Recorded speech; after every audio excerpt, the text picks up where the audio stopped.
Is it ever safe to bank by cell phone? This morning we have Barbara and Tressa of Rockwood Stone Wealth Management in studio to tell us about the safety of it all and a warning for people that might think that their smartphone is really smart and is a good idea to use. Thank you for waking up, Barbara and Tressa.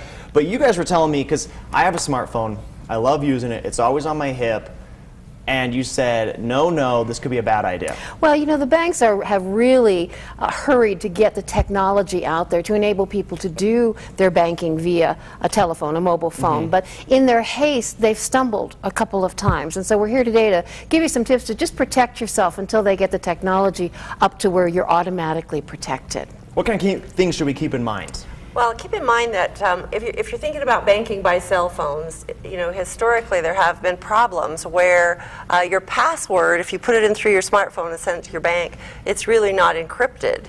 Now, of course, technology is moving right along, and that is changing, and you might very well be working with a bank that has covered those, but just be aware of those. Also, never text your password. For instance, if you share a joint account with your wife and she's trying to get in online, well, just text me the password, because those texts can be read by other people. Keep in mind that your smartphone is not like your PC. You know, when you try to use a different PC or laptop computer to access your bank account, your bank knows that it is not the same computer.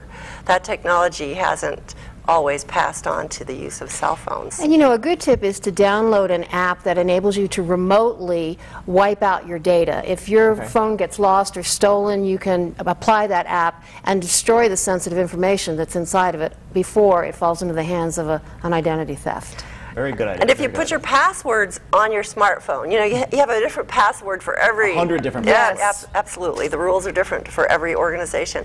If you put them on your smartphone, be sure to put them into your password keeper. Your smartphone has an area that you can password protect, and you have to get through that password to get...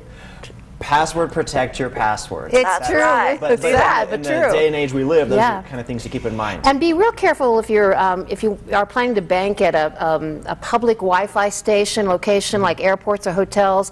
A lot of times that information isn't encrypted that you send over, and anybody can pick it up, and then you're in real big trouble. So be real careful where you do your banking if you're going to do it on your mobile phone. Well, Barbara and Tressa, we appreciate you waking up and giving us some of these financial tips to keep in mind. You know, all these things that you don't necessarily think about, and you think, oh, it's just so easy, but definitely got to keep those. Careful. You got to be careful. Careful is the key. All right.